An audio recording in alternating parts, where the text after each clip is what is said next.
Views expressed in this podcast are solely those of the participants. The hosts make no claim to be literary experts, and their opinions are exactly that, opinions. All creative works discussed or reviewed are the intellectual property of the creators of said stories and is being used under the Fair Use Doctrine.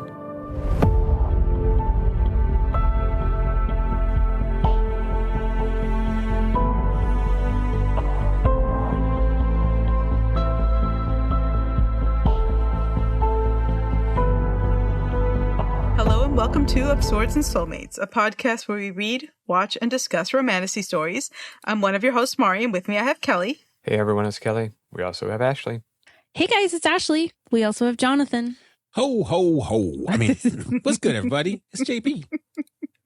Feliz Navidad. It is your time of year, isn't it? It's his favorite time of year. Oh yeah. It's the most wonderful time of the year, if you ask me. Today we're going to be discussing Good Spirits by BK Borison. But before, as always, some news. I don't have a lot of news, so it won't be miles and miles of things, but I do have a few things. First thing is there's a new author collaboration series coming out. It's called Witches Love Monsters, and it's going to be Regina Bell, Opal Rain, Naomi Lucas, and Tiffany Roberts. And the way that they initially teased this was just like pictures, like book cover pictures, but it was generic, like, you know, the size of a book and just like a one solid color. And they said, oops, I summoned A, and they would have a picture of a thing, like an icon picture of a thing. And so I don't know what three of them are going to be because there's only one that's been fully released as far as the title. So the first one that's released, that's coming out December 20th, is Oops, I Summoned a Liderc, Liderc. Have no idea what that is. I don't know. Yeah, have we Googled that? Go for it, please. Let us know. Tap, tap, tap. The series is described as 4 spicy novellas featuring witches and monsters, and it will be available on KU. All right. So Regina Bell does the married prime mating agency where you married, it's like a sci-fi married monsters kind of thing. Opal Rain does the Dustwalker series. I've not read anything by Naomi Lucas. Tiffany Roberts does the Spider Mate series. Right. I haven't read those, but you've always said great things about it. I like them. Yeah. Yeah. And I like several of the other, I've read several other things by that duo that are good. Like I read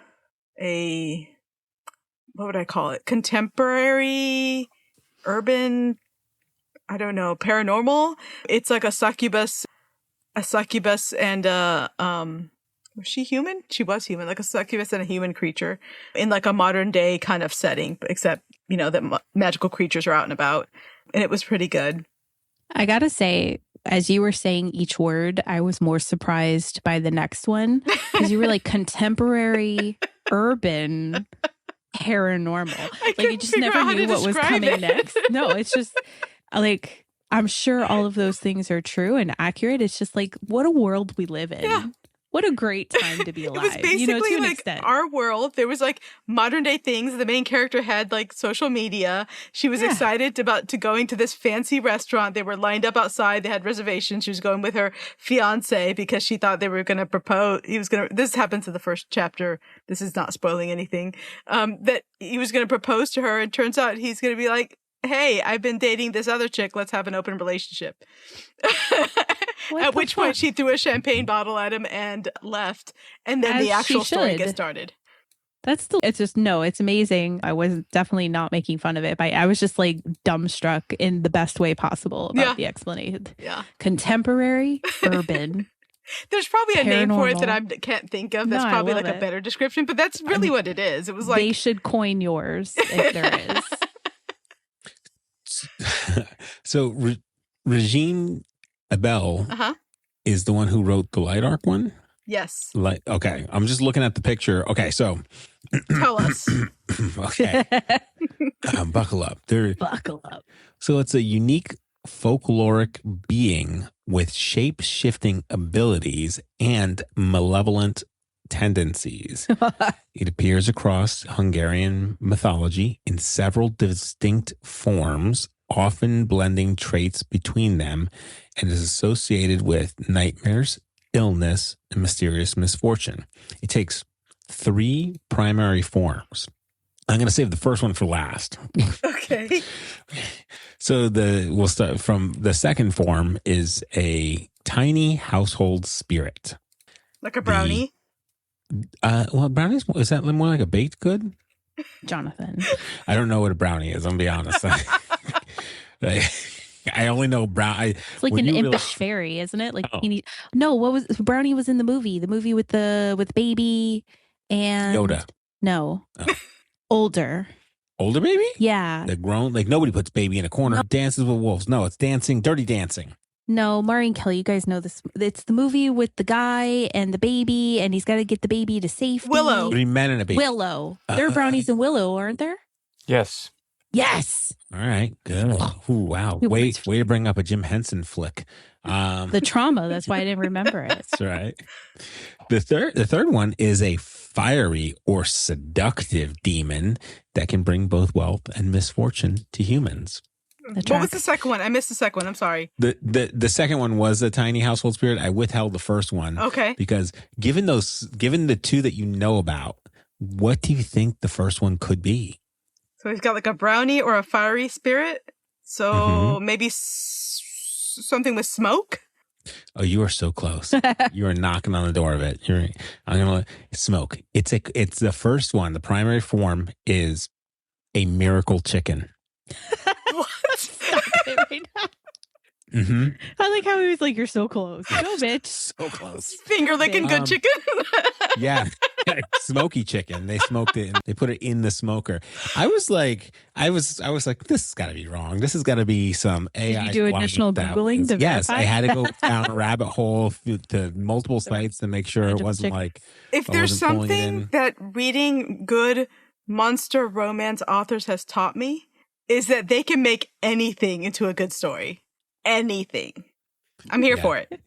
Yeah, this is wild. That's why I was like, I guess that the Regine one, because I was like, it's something coming out of an egg. So I was like, I guess this is all coming together. So it hatches. This traditional form hatches from the first egg of a black hen, sometimes warmed under a person's armpit. Okay.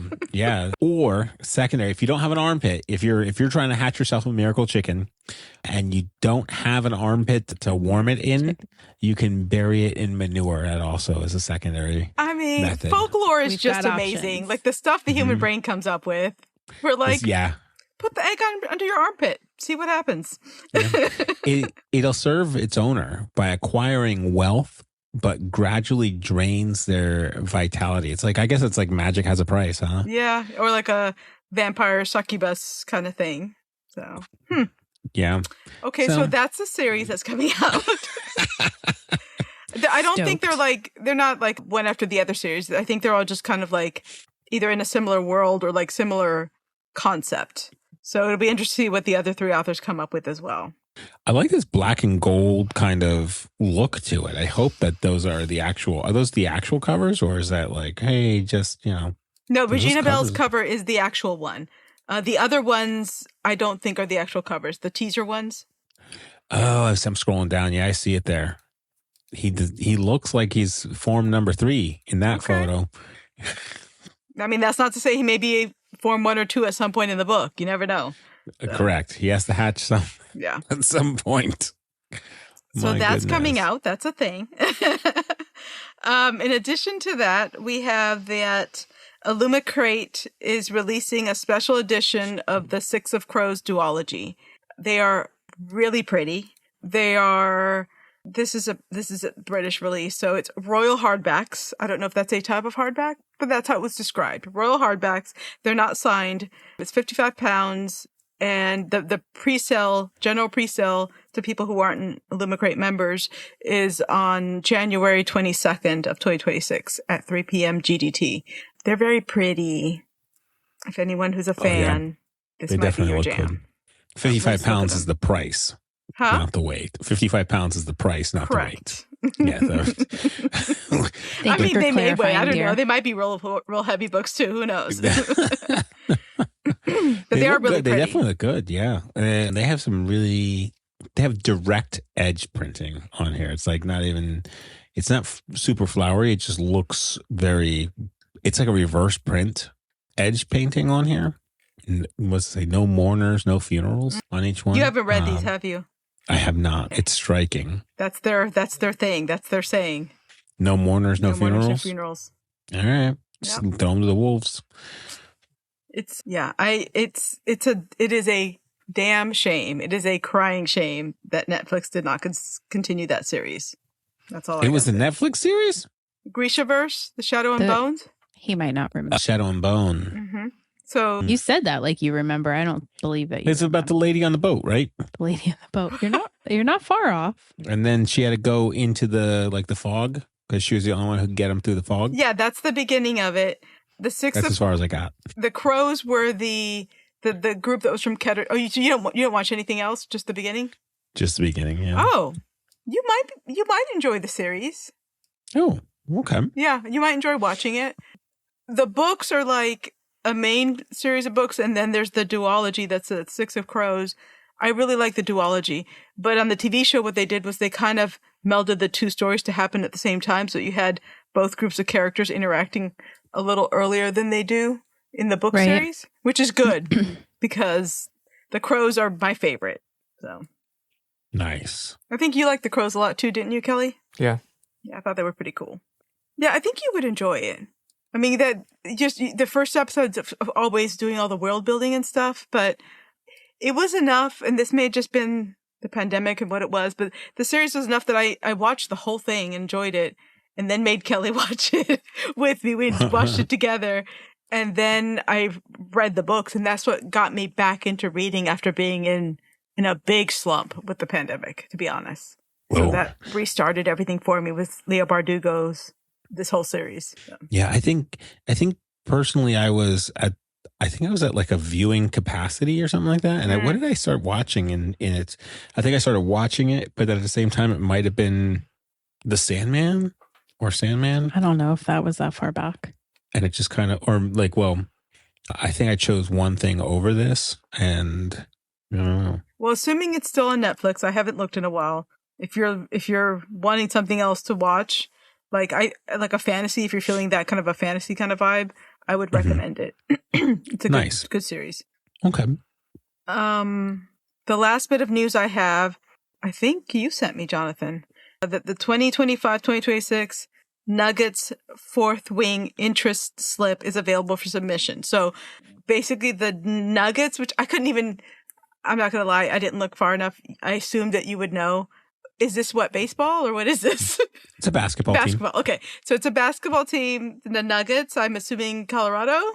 Denver. Yeah. The Denver Nuggets. Okay. Are playing the Memphis Grizzlies on April 8th, 2026. But if you get this, you could do the standard of the VIP package and you get like fourth wing stuff, basically, depending on which package you go with. They did this before with, what was the other thing? Hockey. Was baseball, right? They did both. They did baseball, but it was Boston, wasn't it? For hockey. And then for baseball, it was Boston. And for that, they did the Ryerson jacket for that, I believe. Right. The wing leader jacket. Jacket. Yeah.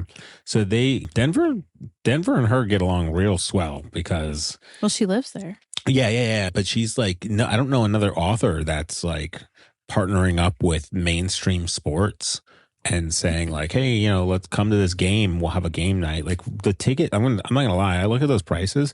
If that was like, if she lived here where we are in Florida and was like, come to a Orlando Magic game, and for that price, you get a jersey, admission to the game. And then the premium package is like, you also, don't you get like a signed book plate or something like that, as well as a photo opportunity on the court? For context, she has some of her contemporaries are very heavily involved in sports, predominantly hockey. So I think, that was an initial part of it. But like her kids are also very heavily into sports and hockey, if I'm not mistaken. It's like, what was the package? I looked at it. I was like, does that say like $100, less than $160? I don't think the Boston thing was super expensive either. Yeah. I think they were just limited. So like not many people could get them. That's the thing. They're not cost prohibitive. It's just kind of a chance. It was, that's such a great deal. I think like the stuff that we spend money. Like I feel shitty for saying it, like, but that's We've spent dumber money. Yeah. In our How world, I usually explain it. in our world of frivolity, Right. that's a good deal. And I Yeah. would, if it was a sports team and it was local, I would be in that mix in a heartbeat. Yeah. I'm actually going to share that with a coworker because I think that they may have the ability to maybe even tie in a work trip and indulge. Yeah. Yeah.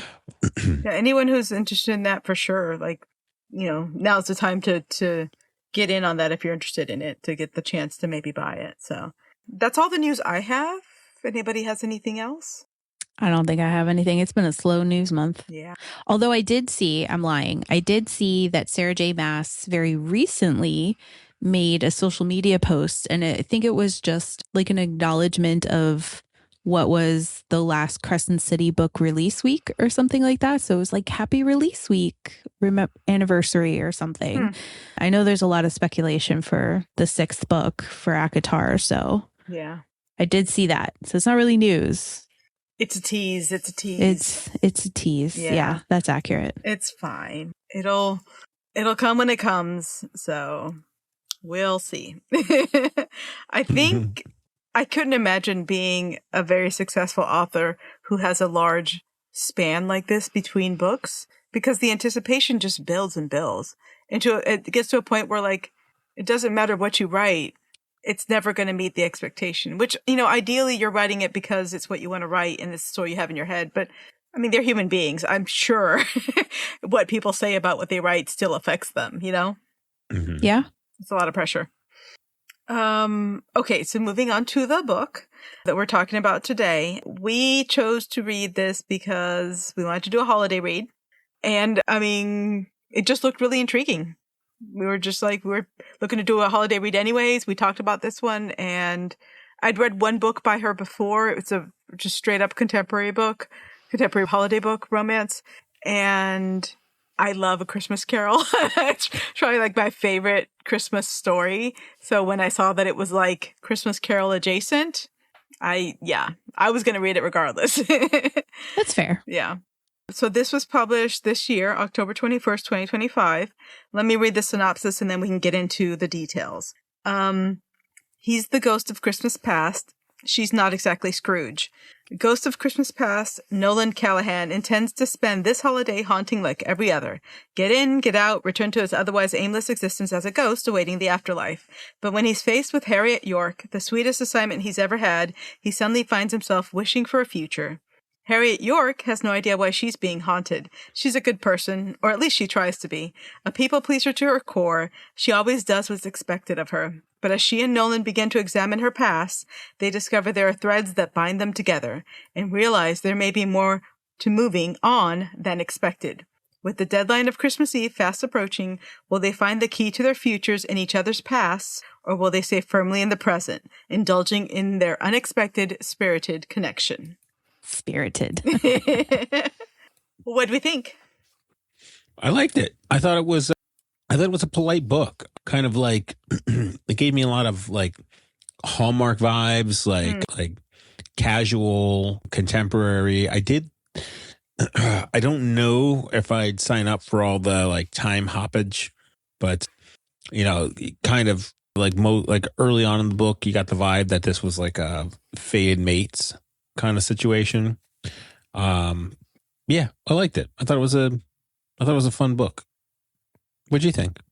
I really liked it. Like I said, I've only read one book by her before, and I thought that book was fine. It had some third act breakup stuff that I am not a fan of. So I was just like, I'm 50-50 for me. Like, I knew I liked the idea of a Christmas Carol type story, but I also knew that I didn't always like the tropes that this author used, so I wasn't sure what to expect. But I really enjoyed this book. I thought it was really sweet. I thought that the recovering people pleaser main female character spoke to my soul in so many ways. I feel like even though it was a romance book, and so I kind of figured it would end in a happily ever after or happy for now, there were parts towards the end where I was like, wait, are they going to end happily ever after, or is this book going to break my heart? But I really enjoyed it, and I really want to thank you for your recommendation of listening to it, because I love an accent, and there were so many like different accents and good voice acting in this that I thought was super well done. His boss was interesting, had an interesting Right. accent too. Oh, what Is that was her Romanian, accent? would you say? Oh, Yeah, I think so. I think I got good imagery out of the accent too, like in my mind. So it's like, yeah. Kelly, what do you think? interesting. I enjoyed it. I thought it was a good book. I think it was, somewhat predictable, but Yeah. so is a Hallmark movie. Yeah. I gotta say, I am for the predictability, because I recently read a book that's in the romance genre by an author I like. And overall, I still like the book, but man, was it a tragic ending. And I was Oh, no. not prepared for that to end That's up something. with. I was going to say that's something you have to emotionally prepare Yeah, for. so I felt very betrayed. This is why I haven't read Alchemize. Like, I know Alchemize is going to be emotionally rough, so I will probably not read it till January, to be honest. Yeah, so I wasn't sure what this author was going to do for me. But yeah, I agree. It was very Hallmarky, very predictable, and I don't say that in a bad way. There's a reason why Christmas movies as a genre are a thing, and Hallmark movies are a thing, sometimes when there's a lot of things out of our control in our life, we want that predictability of a happy ever after. I was going to say, you know what you're signing up for, right? Mm-hmm. There's comfort in the lack of surprise. Yeah. There's enough going on in the world. I really liked the book too. It was very sweet. Yeah, I was very glad to hear that she was not the asshole, right? Yes. Like, I kind of kept waiting for there to be maybe something tying them together like that. To your point, Mari, the whole female main character people pleasing, like, that was gut wrenching. As someone who used to be a chronic people pleaser who didn't, feel like she quite fit in with her family or that she was ever really good enough for them. And those were all their problems, right? Not my problems. Yeah. But as a kid, you really absorb that. And, there's trauma responses that come out of that, where you're reading the atmosphere in the room, you're taking the hit for everything, you're adjusting yourself to them. Like, man, that was a tough look for me. It really hit home. So I thought she did a really good job, for not a 500-page book. I definitely felt a lot in a short amount of time, which I think says something. Yeah.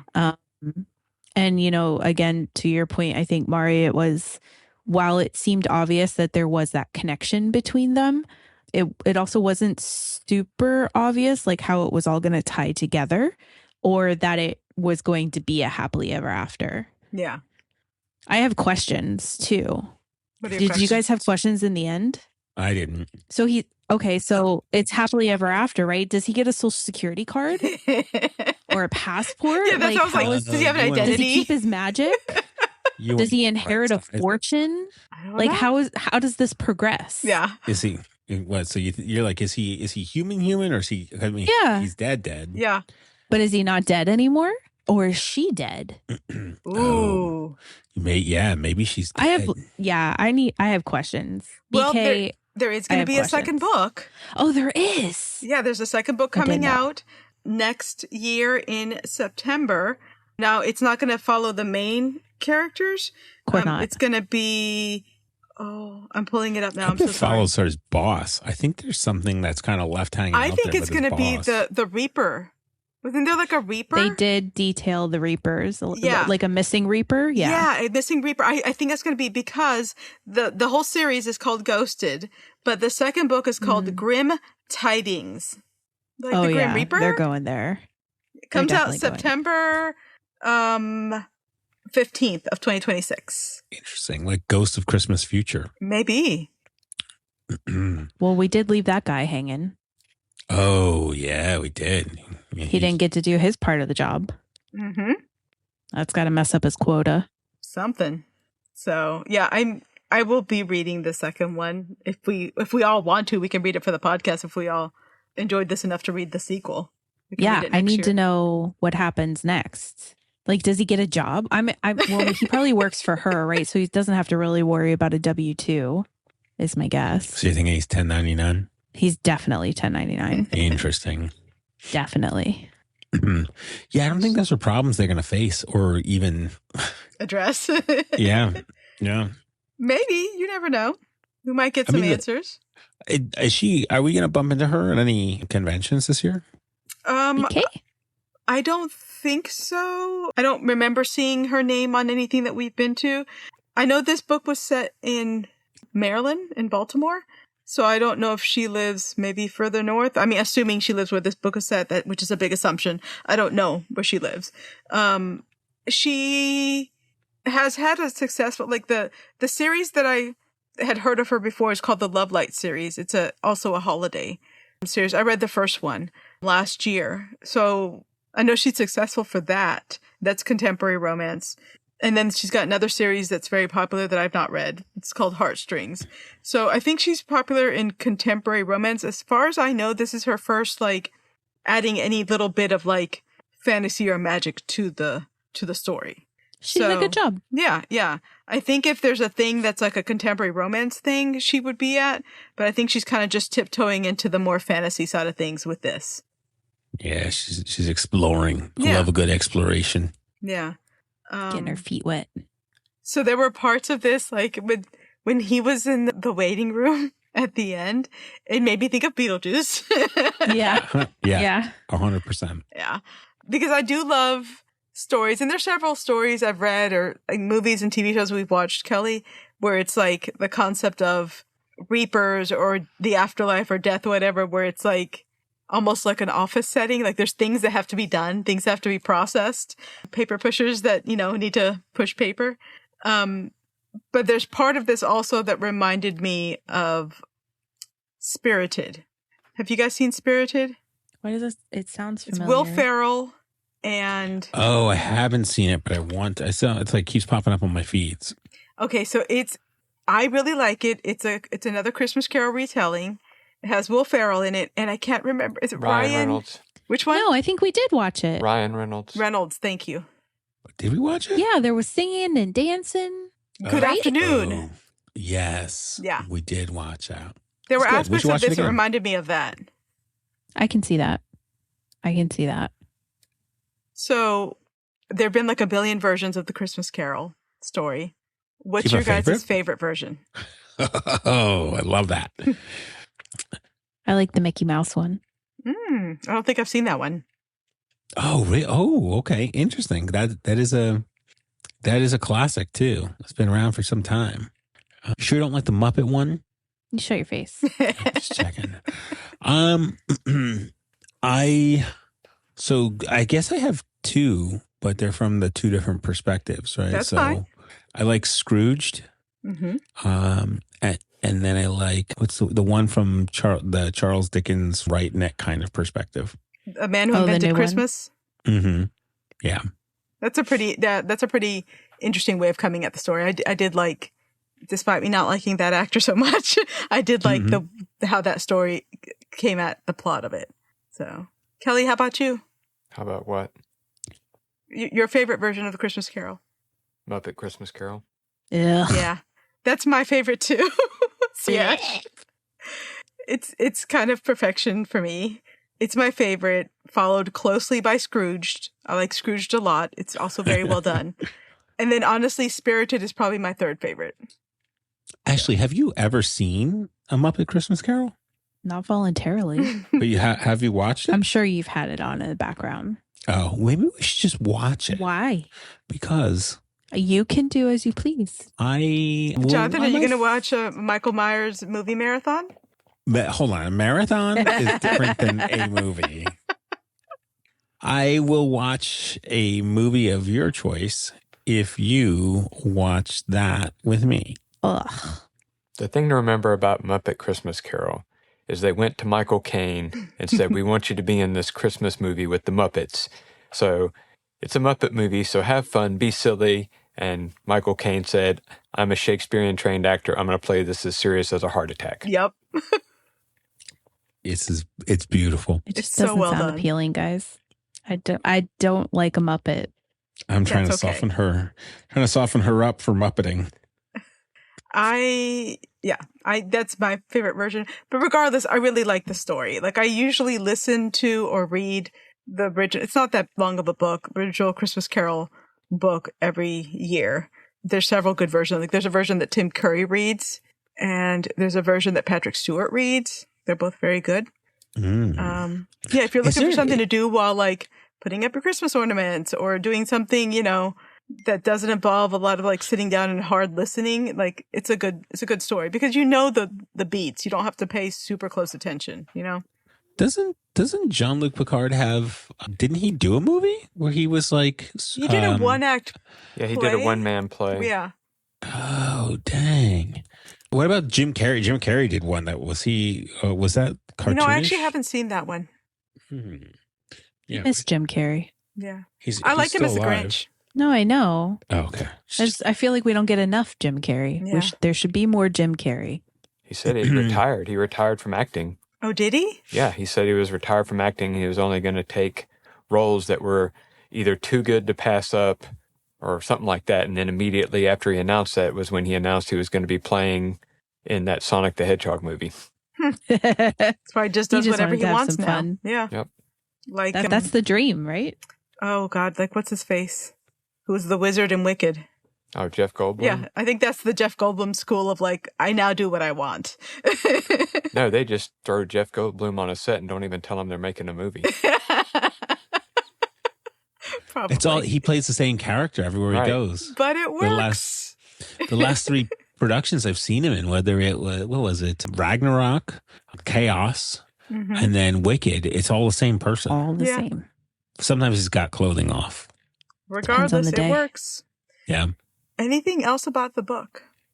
I really liked her tone. I thought her flow was good. I didn't feel any like big plot holes. Arguably, I read this in like 2 days. I got to be honest. I was a real slacker. And I was a little nervous going into it because I was like 100 pages in and I was like, this is not that great. Like, what are we doing with our time? And I must have hit page like 150 and I was sucked in. I was like, well, if I'm 150 pages in, then I can definitely do 200. And then 200 flew right by. And before I knew it, it was like 275. And I was like, well, fuck it. I'm finishing it. Yeah. Because then you're in the nitty gritty. Like, I definitely cried. Oh, same. There was that goodbye scene where she was just like super wholesome and we did it. Yeah. You're doing it. We did this together. I'm going to be fine. No, bitch. Yeah. Be honest. Fucking liar. Oh, yeah. Wow. I mourned with her. Yes. 100%. I listened to the first half of this on the drive down to Orlando for the Krampus stuff. And then basically finished it up what little was left afterwards.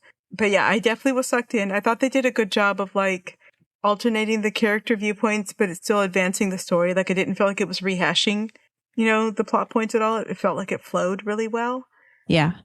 And yeah, there were some really poignant scenes, like some of her early family stuff, some of the scenes where he's like alone were just... hurt my heart so much. Like some of those flashback scenes.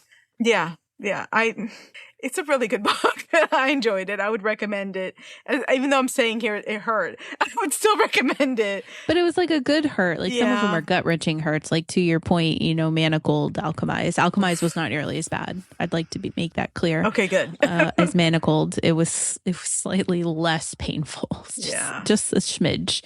But no, this was this was heartwarming. It was definitely Hallmarky. I don't think it was too cheesy though either. The cat was hilarious. Yes. I definitely want to know more about the boss. Me too. I think that's a fair point that we've kind of skirted around but not fully acknowledged. I want to know more about the side characters. Yeah. And that's really something that I got from this book was that I was invested. What was the music box to her? Yeah. I'd like to know that story. She was this hard, tough, cold exterior lady and she melted with that music box. So it was obviously something really important. I'd like to hear that story. Is her shop a portal? Maybe. A portal? like where things find their Forgotten way. things. Yeah. Forgotten things find their way. Because, I mean, Also, at the end, it was Aunt Matilda that was in the afterlife. Aunt Matilda owned the shop. So maybe. is she also dead? Who? Matilda? No, the lady Harriet? Oh. character. Yeah, because Maybe that's what Ash asked. I was like, maybe she's dead. Maybe they're both dead. Yeah. What do you think, Kelly? No, she's not dead. She went to a dinner party with her mom. But Well, that could have happened after. yeah, well, I mean, like, so she wasn't she in one of those like flashbacks with him in his? That was just time travel. Oh, she wasn't aware. Was it a dream? She wasn't aware of it. If you or anyone wants a time travel love story that will really twist your brain, I highly recommend The Time Traveler's Wife No, we do by not. Audrey Niffenegger. Girl, you're talking about gut-wrenching stories and you're out here recommending The Time Traveler's Wife. Are you fucking shitting me right now? That is not a happily ever after. But it's a story that Jeannie, my best friend Jeannie, I think, described it well. I don't know, 20 years ago or whenever we first read it. It's a story that makes you love your loved ones more. Mhm. Emotionally prepare yourselves, ladies and gentlemen. That's all I'm going to say about that. Fucking hell, The Time Traveler's Wife. I'm still recovering from that. I read still that think at about 14. it. Yeah, I still think about it. I do. You read that one too, didn't you, Kelly? Yeah. Didn't we both read it? Yeah. Yeah, it's a good story. Okay. It's a good sci-fi story. Like, yeah, it's just a good story. Yeah. But what I Sci-fi. would recommend, gut-wrenching stories aside, are there any other like Christmas Carol type books that you guys have read, like retellings or anything like that you would recommend? Christmas Carol? Hmm? Probably not Christmas Carol, but like Christmas-y Well, there's a books. billion Christmas Eve books. Yeah. I will say The Rebecca cackling. F. Kenny, who's written a ton of retellings, especially she's got like a whole holiday series, has a book. This is super spicy, so whether or not that's your jam, it's a Christmas Carol retelling where the Scrooge character is a tyrant queen, and the ghosts have to like bring her over to the good side, so to speak. Oh. It's a F book. It's called. Yeah, I know. We have to think about how many letters you have in there. That's a lot of constant. It's Yes. the ghosts, huh? It's called A Hunt So Wild and Cruel. Cruel. The polyamorous books aren't usually my jam, but I did like that as a retelling, and I do like her. I like her books, so I recommend that if that at all intrigues you. That's the only one I could think of that's like another like Christmas Carol type retelling that I've read I'm or even looking heard at of. her Jack Frost book, I think. That's on I want to get that done before. Yeah, she's end of the written year. Jack Frost. She wrote A Hunt So Wild and Cruel, which is the Christmas Carol retelling. She wrote A Quart of Sugar and Spice, which is a Nutcracker retelling. She wrote, oh my God, Filthy Heist, which is the one that came out this year, which is like a Die Hard retelling. I have not read yet. Die Hard retelling. Yeah. And then she's got a Krampus story too. She does a lot of really good retellings, but she also specifically has a lot of really good like Christmassy retellings. I would recommend her. She was at Romanticy Con. Right. Yeah, this year. Now, what I would recommend as well, not based off of subject matter, but if you enjoyed the accent, like the whole Irish accent thing in the audiobook, I would recommend listening to The Ruinous Trilogy by Bryn Weaver. It is a completely different kind of story. I will tell you this. It's Butcher and Blackbird, that series. I really want to read that series. It's a been on good, my I TBR would forever. recommend listening to that series. Okay. Yeah, 100% recommend listening to that series. Best friend, It's check very the well done. audibles. You're laughing. I'm serious. And then the other one that came to mind was Morbidly Yours by Ivy Fairbanks. It's a Sunshine Grumpy, I guess. So it's a Irish mortician who's like introverted and demisexual.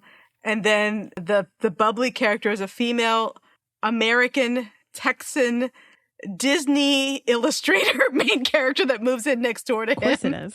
They're as opposite as you can be. But it's a cute story. It's a good listen too. So It's been a productive chat. I think so. Anything else anybody wants to bring up before we wrap it up? Well, I think it's going to be interesting to see what happens with the Disney Christmas Carol they're making for next year. What? They're making one What for are they next year? making? Oh, Johnny Depp is playing Scrooge. Oh, Of course he no. is. Of course he is. So here's my thing. My problem with Johnny Depp I was going to say, use your words. is that he's Johnny Depp in everything he does. But we love Jeff Goldblum for that. I know, but I think that it works. I can't picture Johnny Depp as Scrooge. Maybe as one of the weird ghosts, you know? We said the same thing about Michael Keaton as Batman. I never did. No, I never did, because the thing about Batman is when you make a Batman movie, it was like Tim Burton said, you don't cast Batman, you cast for Bruce Wayne, because special effects and etc. can make anyone look like Batman. Yeah. I will say I have been proven wrong before, because a billion years ago, when the original Interview with the Vampire movie came out and Anne Rice was still alive, I was with her where she didn't think that Tom Cruise could hack it, could be a good Lestat. And surprise, he plays a petulant, spoiled, whiny man-child very well. I wonder why, but he does. And she apologized afterward. I'm like, okay, yeah, he did that real well. I didn't think he would, but he did. So I am not infallible. Oh, here it is, Maury. Here's the Christmas Carol remake we need to watch. Apparently there is a Bollywood version of Christmas Carol. Please, That sounds delightful. Called Christmas Karma. Yes, please. And it has 18 songs. Yes. I need that. What a happy day. We're doing that next week, Kelly. We need to watch Mark that. your calendars. I love a Bollywood retelling. I know this is super cheesy, but there's a Bollywood retelling of Pride and Prejudice. It's called Bride and Prejudice. And it is, I don't know. I really enjoyed it. If you like Bollywood and you like Pride and Prejudice, it mushes together very well. And I would 100% recommend it. Oh, this is okay. So this is a Bollywood. Kelly's excited. This is a Bollywood adaptation filmed in the United Kingdom, and it has Boy George in it, Eva Longoria. It just gets better and better. I don't think you have to convince her anymore, Kelly. If you guys could see my Apparently face right it came now. out this year. If you could see my face. Boy George as the ghost The of joy. Christmas future. Yes. Yes. We need to watch that. We'll report You're back gonna be on lucky this, to make guys. it out of it tonight, Kelly. Yeah, I think we know what your plans are. Okay. Gonna wrap it up. Before we do our little outro, I will say we got a rating and a comment on our little retrospective we did of this year's Romanticon. We have a fan? Yep, Julia Fisher said, "So glad y'all had a great time at the con. Having Ren Fair leather makers sell at Romanticy book cons honestly sounds like a great collaboration. And yes to the ear cups. For someone who no longer has ears pierced, ear cups are such a fun alternative for jewelry." So they're on board Hear, with hear. there needs to be more costumey stuff there. So maybe they'll have some different vendors next year. We can hope. We're starting a trend. We're Hey. trendsetters. You're Yeah. a trendsetter. All right. I love it. Thanks for listening to Of Swords and Soulmates. Before we go, make sure to check the show notes, rate, review, and subscribe to us on your podcast app of choice. It helps others to find us and lets us know what you're enjoying. Follow us on Instagram and TikTok at Of Swords and Soulmates. Check us out on our website, ofswordsandsoulmates.com. If you'd like to offer a suggestion for a future episode, book, or discussion topic, feel free to reach out to us or on DMs or any of those options, or email us at Mari at ofswordsandsoulmates.com. I will say I'm not great about email, so sorry. Definitely DMs are better. If you want to read along with us as we prep for a new episode and get chapter by chapter interaction, join our Fable app book club by searching for the Of Swords and Soulmates book club on there. And last but not least, we hope you'll join us in 2 weeks for our next episode, when we will be doing our end of year wrap up episode. Reach out if you have any specific questions you want answered. Bye. Bye, guys. Bye. Hey. Yeah. Did we answer the burning question. No. Okay. Hey, don't stop recording, Kelly. Is this a kissing book? I mean, We should- I was going to say we're only at like 50 minutes. Okay. Pause for editing. Pause. Okay. Is this a kissing book? I can't right now. I will The say blooper reel now. I will say that the two people who should have known it was a kissing book did not know it was a kissing book. I think it was inevitably a kissing book. Hold on. Who didn't know? Each of them. The characters, the main characters. I was Main like, characters. this whole book The is a two kissing people, the two bitches that should have known that this I book mean, was to be all about fair, them. she came into that knowing that he was the ghost of Christmas past and he was there to terrorize her. So True. Oh yeah, definitely. Yeah, but they didn't know that they were like faded. Also, she didn't really like care, right? That he was in the apartment. No, that she absolutely cared that he was in the apartment, by the way. She didn't call the police. No, but she freaked out on him. yeah, I need a Christmas Carol retelling where the ghost of Christmas past appears and then promptly somebody starts unloading a gun into him. That's like the Die Hard. I was going to say, that's just Florida. Yeah. So then, absolutely, yes, this is a kissing book. I would say, yeah. I agree. Like, yeah, no questions? Very much. Yeah. Very much kissing book. This is, yeah. Because I don't think It's they like- knew it was a kissing book. It's a I Hallmark agree. movie. Like how do you? Every Hallmark movie is a kissing But story, I don't, right? no, I It's agree with like- Ash. I don't think they knew. Like, they thought it was going to be a tragedy. You know what I mean? Like, he was going to Oh. move on, never see her again. She was going to forget him. Yeah. It was fucking gut wrenching. Yes. That was definitely a hard part for me. Yeah. But no, I don't think it ever occurred to them at any point until the very fucking end, the last 10 pages. So what kind of reader are you going to recommend this to? Who, me? Yeah. I would recommend this to anyone who likes contemporary romance and wants to, like, do a little smidgen of fantasy. Try to tiptoe into fantasy. Or I would also recommend this to anyone who's a fan of Christmas Carol. Yeah. Would you say like spicy cozy? Is that a category? Yeah. I mean, I think that's fair. There was definitely a decent level of spice in this one, which I did appreciate. Yeah. Kelly, is this a kissing book? Yeah, it's a kissing book. I was just making sure you're on board. I couldn't remember. It was so obviously a kissing book that it didn't occur to us to ask, Yeah, exactly. to be clear. Nice. All right. This is our last episode of the year. So happy holidays to everybody. And we'll see you in the new year. Happy New Year. Happy Merry Christmas. I hope you all to have a blessed and wonderful Yuletide. Yeah, absolutely. Jonathan's quitting the fat man in the suit. Mari knows. I texted her. Oh. You have to read Krampus the Yule Lord by Gerald Brom. If you Yes, didn't you already have do. questions about Santa, that will make you question Santa. That's all I'm saying. You can't quit Santa until you read it. Wait, she's but she says that's going to make me not like Santa more. Yeah. If you gotta commit. I have committed. No. This will strengthen your resolve. I told somebody at work. I'm surprised I wasn't in an HR meeting later on. That's a conversation for another time. Nice. All right. Bye, guys. Bye guys. Okay.